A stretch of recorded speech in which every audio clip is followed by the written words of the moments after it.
Un abrazo muy grande para todas nuestros radioescuchas, la fidelidad de escucharnos, de escribirnos en YouTube, por WhatsApp también. Así que los saludo cariñosamente. Mi nombre es Cecilia Marras del programa de radio en YouTube. Yo soy digital y estoy con mi querida Trinidad Sili y Liliana Masoro para un cuento que tiene harto que desmenuzar y a mí me dejó plomo en algunas partes. Así que adelante, Trini. Bueno, buenos días a todos y queridas compañeras, un abrazo para ustedes. Vamos a insistir en la autora que vimos la semana pasada, Natalia Ginsburg. Y esta vez voy a leerles, a resumirles, un cuento con sus mismas palabras que se llama Mi marido. Entonces les pido un poquito de atención. De hecho, no, al final voy a subir una. Entonces, mi marido, mi hermana y yo éramos huérfanas de padre y madre y vivíamos en provincias con una tía vieja. Llevábamos una existencia monótona. Un médico rural de 37 años, alto, elegante y de una considerable fortuna, quiso comprarle a la tía una finca. Terminé casándome con él a los 25 años. Yo no era guapa, pero tenía un rostro radiante y un cuerpo esbelto y bonito. Estuve dispuesta a casarme con él si él me ayudaba. Me sentí alegre y dispuesta a demostrarle a mi marido cuán competente era en la casa. Él pasaba fuera todo el día. Yo lloraba. Pero así todo daba largos paseos por el pueblo y también charlaba con los campesinos.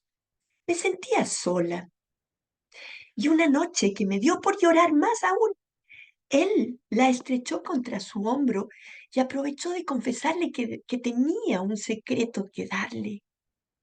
Había curado a Mariucha, una niña muy pobre cuya familia jamás se encargaría de alimentarla bien para sanarla del todo. Pasaban las horas ellos dos y fue así que terminaron haciendo el amor. Cuando a sentimiento así se le suman la piedad y el remordimiento, uno se vuelve esclavo y por lo mismo, cuando te vi, pensé que uniéndome a ti conseguiría librarme de ella. Había algo en ti que me hizo pensar que tal vez me perdonarías, que estarías dispuesta a ayudarme, me señaló. Después de esa noche, el marido no había vuelto a acercarse a mí. Se había cerrado en el silencio. No sabía qué había significado ella para él. Tuvimos un hijo, a quien él venía a ver constantemente. Su llegada había transformado completamente nuestra relación. Había algo forzado en nuestras conversaciones, en su bondad y en su ternura. Quise conocer a Mariucha. Luego llegó nuestro segundo hijo y ya llevábamos casados 3 años. Habíamos aprendido a vivir juntos. Él había aprendido también a mentirme. Ya no lo atormentaba. Yo me había endurecido, me había apagado. Ya no sufría, no sentía dolor alguno y también yo mentía. Te pareces a todas las mujeres que han vivido en esta casa. A ti no te pegaron nunca cuando chica, tampoco pasaste hambre, ni tuviste que trabajar en el campo desde la madrugada. Tu presencia me da tranquilidad y paz, pero no te amo, me llegó a decir. Mariucha estaba embarazada. Efectivamente, me tocó verla con el vientre hinchado, con una expresión nueva de sumisión y de vergüenza. Decidí marcharme, volver a casa. Una tarde los niños dormían y mi marido atendía a un enfermo grave en un pueblo cercano. Un hermano de Mariucha vino a avisarle que Mariucha estaba grave. Mandé avisarle a urgencia a mi marido y más tarde me animé a cruzar el pueblo desierto y oscuro En la casa, la madre me dedicó una mirada llena de odio y rencor. La partera me indicó que la muchacha había perdido mucha sangre. Yo quería ayudar. Mariucha se agarró a mí con sus escuálidos brazos morenos. El niño había muerto y Mariucha también. Cuando llegó mi marido a la misma casa, se le puso delante la madre y le tiró el maletín diciéndole, ni siquiera ha venido a verla morir. Recogí el maletín y tomé de la mano a mi marido. Mientras caminábamos, me apretaba contra él, pero no respondía de ninguna forma a la presión. No advertía mi presencia. Ya en casa me acosté, me percaté de que era presa de una inmensa felicidad. No sabía que una muerte pudiera ser motivo de tanta alegría. No sentía ningún remordimiento.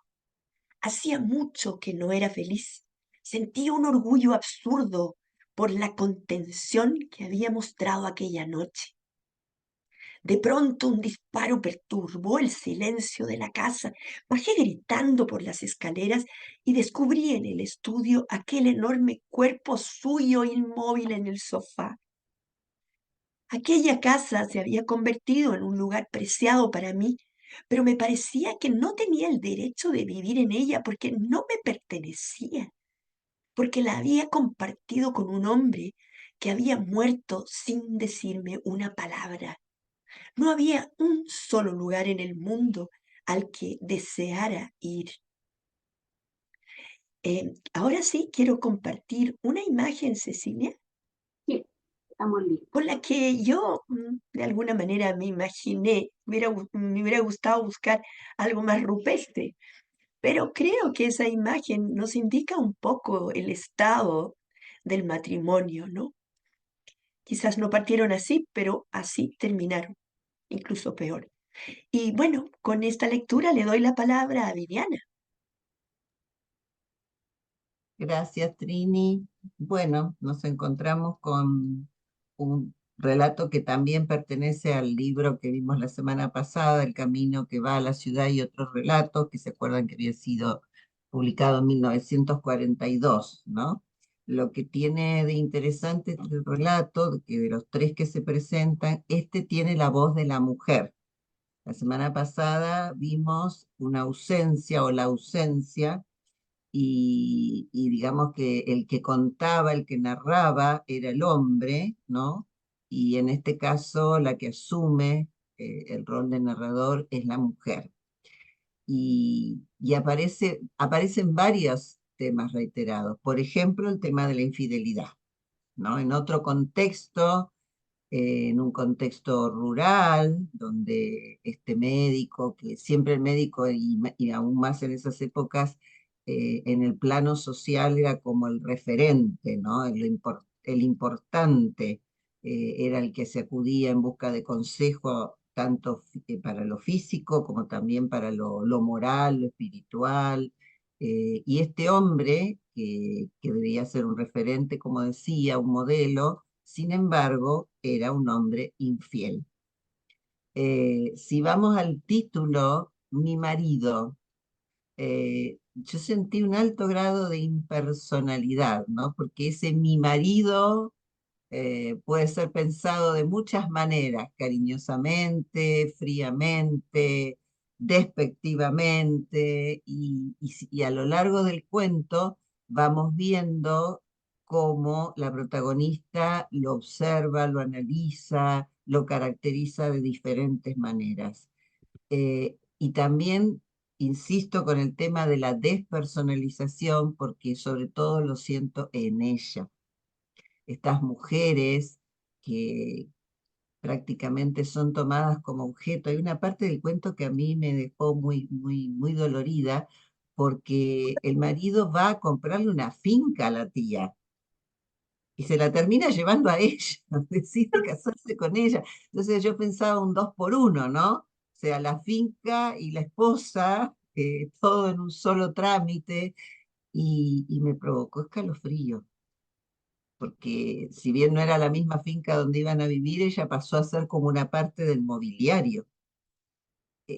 Me impresiona la capacidad de Natalia Ginzburg de mostrarnos la situación de la mujer en esta época tan terrible, donde no significaba nada, fuera de buena familia, como se decía en ese entonces, fuera una campesina, eh, digamos, como era Mariuccia, ¿no? Y seguramente analfabeta, la palabra usar no es agradable, pero era bruta en el sentido de que no tenía ningún tipo de pulido social.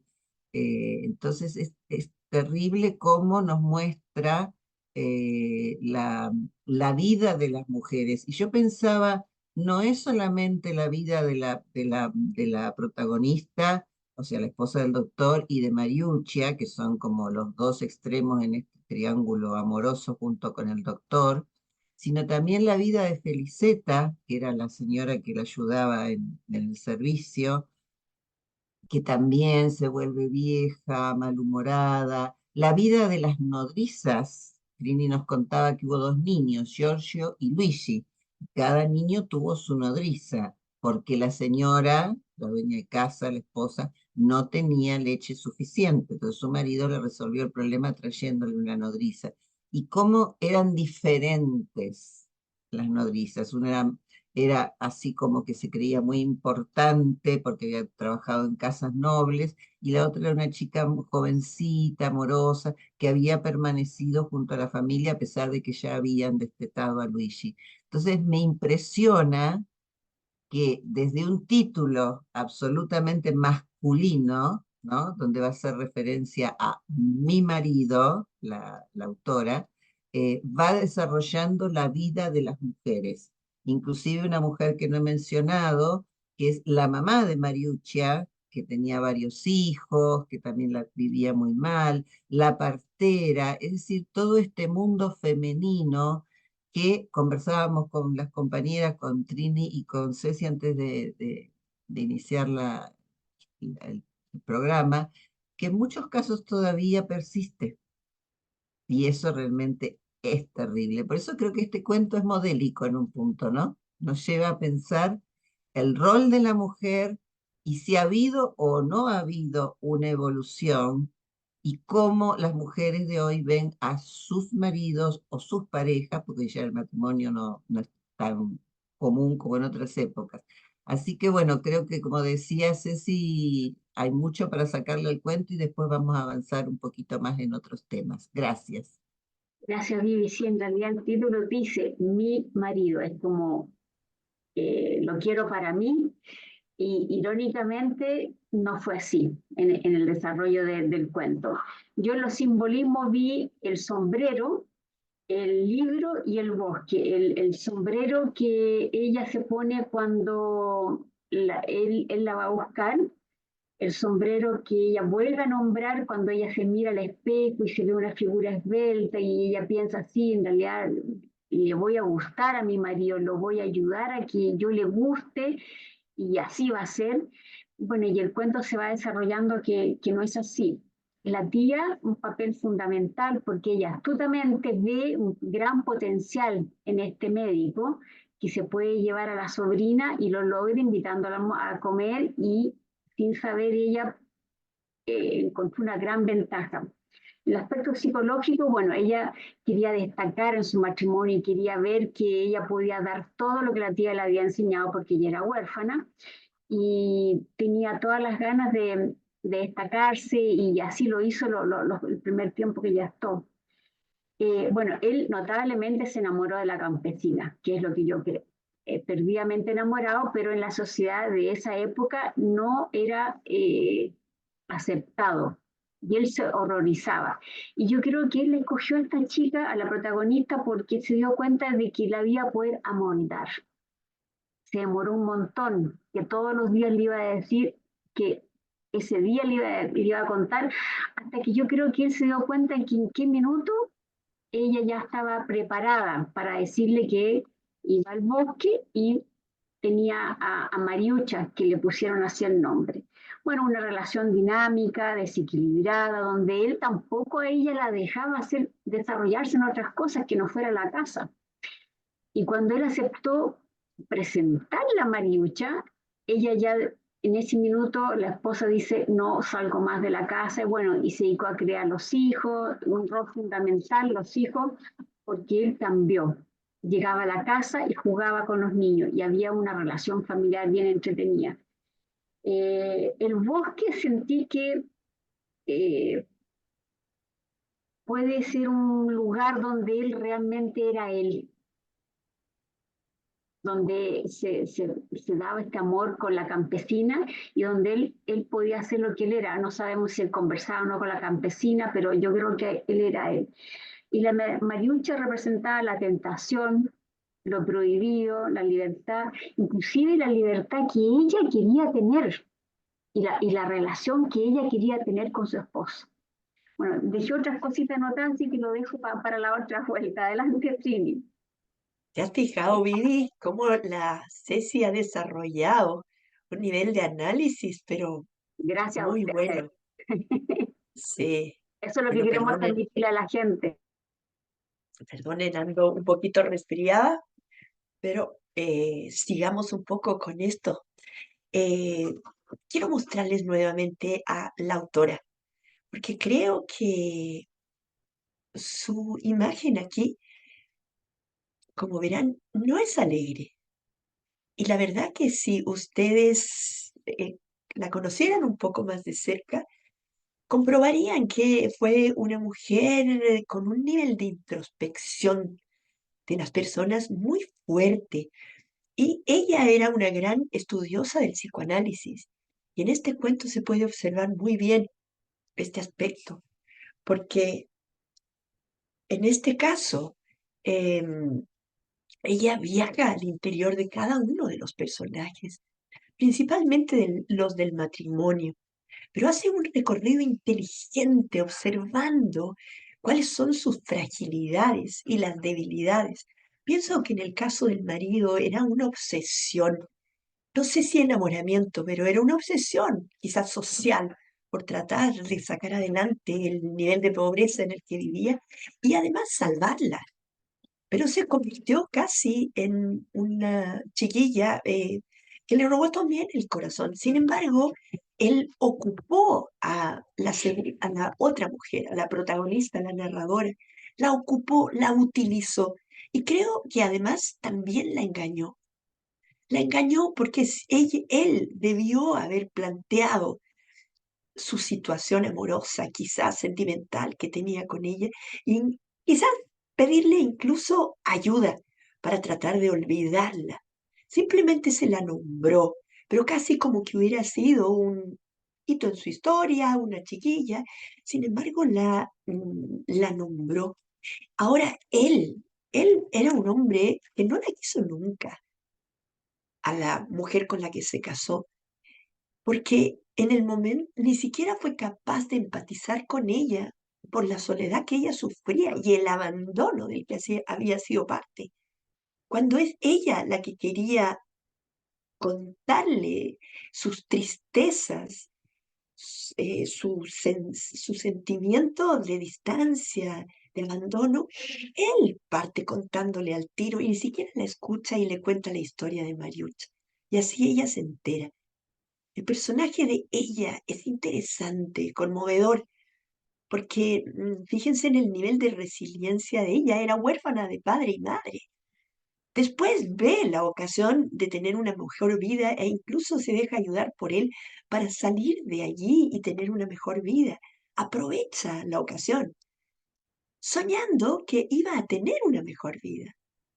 Pero desgraciadamente se va dando cuenta que este hombre la utilizó como lo había dicho Vivi, como un mueble más de la casa decorativo frente a la apariencia que tenía que él demostrar como médico.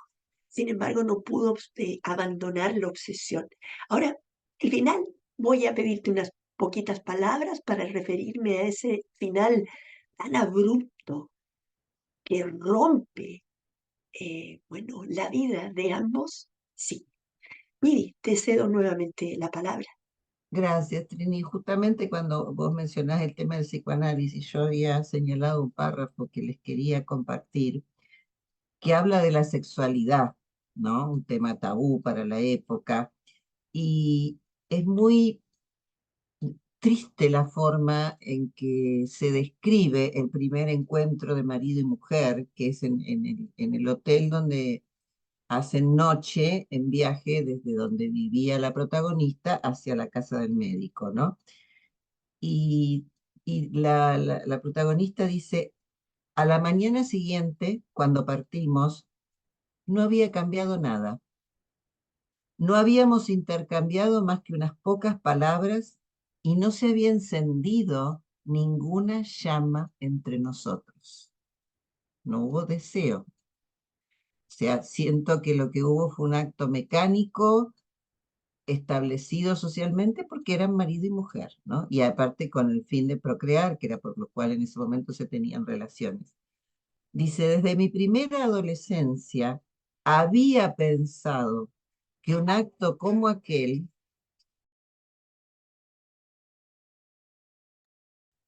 el pajarito me hace eco, desde mi primera adolescencia había pensado que un acto como aquel debía transformar necesariamente a las dos personas, distanciarlas o unirlas para siempre. Ahora sabía que podía no ser así. Aterida de frío me cerré bien el abrigo. No me había convertido en otra persona. O sea, yo siento que ya en ese momento lo que nos está contando Natalia Ginsburg es la muerte de la ilusión en esta mujer. Esta mujer soñó que si bien, bueno, claramente era un matrimonio arreglado, bueno, y que ella iba a cumplir una función de ama de casa, de compañera, de esperarlo con la comida caliente o una vida organizada, ella en algún momento soñó o pensó que tener una relación podía cambiar su vida y desgraciadamente se dio cuenta desde el principio que no. Pero lo interesante es que no hay una negación total del deseo, porque el deseo está con Mariuccia, al punto que las relaciones eran en el bosque. Yo pensaba un señor de 37 años, médico, y tenían relaciones en el bosque. O sea, es como que Mariuccia es la fuerza de la naturaleza, la fuerza de la pasión, de lo irrefrenable. Era todo lo contrario a la imagen que él debía dar, ¿no? En cada visita, en cada reunión, en cada actitud pública en el pueblo, y toda esa represión él la liberaba con Mariucci, cosa que no le pasaba a la protagonista, es decir, la protagonista no tenía un espacio para liberar su deseo, para liberar sus necesidades. Hasta en un minuto se menciona al sirviente y yo dije, ah, bueno, acá va a ser también un menaje a cuatro, ¿no? O sea, el médico con Mariucha y la protagonista con el criado. Pero claro, las mujeres de esa época no se lo podían permitir, eran casos excepcionales. Y otro tema que se hace muy presente y que también trabaja mucho en psicoanálisis es el tema de la familia, cómo la familia se va desmembrando, porque cuando nace Giorgio, el primero de los niños, la tía y la hermana la van a visitar y se celebra una fiesta y se hace el bautismo y están todos contentos y hay gente y hay alegría. Ahora cuando nace Luigi, ya la tía no puede viajar, la hermana se ha casado y se ha ido a vivir lejos, entonces cada vez vemos que la protagonista está más sola, más aislada. Y yo retomaría solo para cerrar una frase que también me impactó cuando ella va a la casa de Mariuccia, porque Mariuccia va a tener, va a parir, ¿no? Va a tener su bebé, y ella va, entiende que tiene que estar. En un momento, después que ella interviene y acompaña, hace lo mejor posible, porque no podía, no se podía hacer nada ya. La partera le dice, usted se ha comportado realmente como la señora del doctor, sea, el rol social que a ella le correspondía. No era la compañera, no era la esposa amante pasional, sino su rol cuál era, ser la esposa del doctor. O sea, cumplir un rol dentro de esa sociedad, de ese pueblo al que ella había sido llevada para desempeñarse como tal. Y lo que más me duele, que seguramente lo vas a retomar, Trini, es esto que ella se plantea en un momento que es, no siento nada, y después se da cuenta que sí que siente. Ella cree que no siente nada por sus hijos, no siente nada por su marido, y después se da cuenta de sí que siente, y lo que siente es absolutamente doloroso y triste. Así que bueno, creo que como decía antes, para reflexionar mucho y para pensar cada día nuevamente el rol de la mujer en la sociedad. Así que bueno, los dejo en buena compañía. Gracias. Gracias, chicas. Bueno, en la mitad del cuento hay un quiebre entre los dos cuando ella le dice, ¿por qué te casaste conmigo? Y él le dice, para mí ya no eres ninguna novedad, no tienes nada que despierte mi interés, te pareces a mi madre, a la madre de mi madre y a todas las mujeres que han vivido en esta casa. Y ahí él le dice, y me da la sensación de que él le tiene tal vez un poco rabia a esa imagen de esa mujer en las casas patronales, de que él le pegaron cuando era niño, pasó hambre cuando era niño, no entiendo por qué pasó hambre, porque no lo dice muy bien, y lo hicieron trabajar hasta altas horas de la mañana. Entonces, él le dice, tú no pasaste por esto, pero a raíz de qué se lo dice solamente porque ella estalló y le dijo que, que por qué se había casado con ella. Y él estaba con rabia, y ahí hay un quiebre a partir del cuento tremendo, porque él ya no le habla más, se desapega de ella. Bien, bien importante. Y cuando muere Mariucha, que es la amante de la esposa de la protagonista, ella dice, estoy feliz y no sé por qué estoy tan feliz.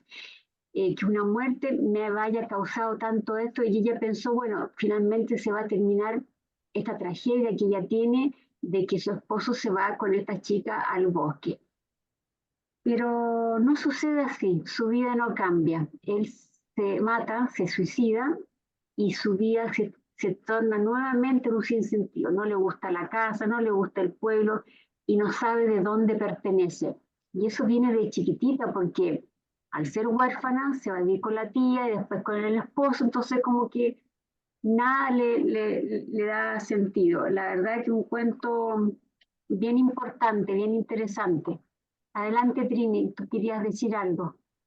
Sí, muy buenas opiniones, la verdad, sin referirme también a ella, porque creo que a nivel de estructura, de forma, este cuento tiene una riqueza sensacional. ¿En qué sentido? Ella fue una gran discípula de Chekhov, tanto así que le dedicó una biografía espectacular, muy psicoanalítica también, pero ella recogió la inspiración en Chekhov con la misma idea que tenía él, de hacer reaccionar al lector, de agarrarnos, sacudirnos, hacernos pensar, reflexionar, porque lo que tiene este contenido es muy digno de conversar, de discutir. Aquí hay aspectos de la vida de un nivel profundo, el dolor, la soledad, la relación de pareja, la falta de amor, la utilización del otro. Pero creo que en este caso, junto a la protagonista, los lectores vamos experimentando también esa sensación de confusión, de descolocación, porque de pronto no sabemos qué le pasa a ella, qué le pasa a él. Nos dan ganas de intervenir, dándole algún consejo a ella. Ella misma duda si ir o si no ir, pero en el momento en que ella tiene que sacar fuerzas, las saca al punto que logra incluso ser admirada al final en el parto y reemplaza de alguna forma al marido en el parto. La personalidad de ella, de la chiquilla, es notable. quizás hay algo de lo que ella debe haber oído en esos barrios, porque este cuento no es autobiográfico, porque Natalia Ginsburg tuvo 2 matrimonios de los que quedó viuda en ambos, pero fue inmensamente feliz a pesar de las dificultades que tuvieron que vivir en la posguerra.